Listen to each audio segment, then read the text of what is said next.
কি মনে করো? আমি বলছে যে আমাদের অনুবাদে যখন যাই তখন খেয়াল করে আমরা একটু আমার জীবনে শেষ শুরু রেখেই আল্লাহ বলে আমি কিন্তু দূর করতে হবো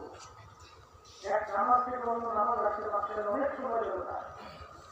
নিশ্চিত এত দূরে না তুমি যখন নামাজের ভিতরে গ্রাম দিয়ে খারাপ দিও তখন তুমি খেয়াল করো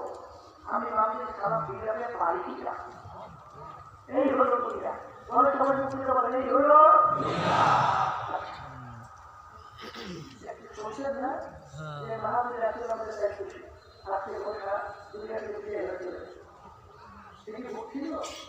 যে এখান থেকে বাড়ি দেওয়ার জন্য পারবো না চিন্তাও করছে পুলিশ করছে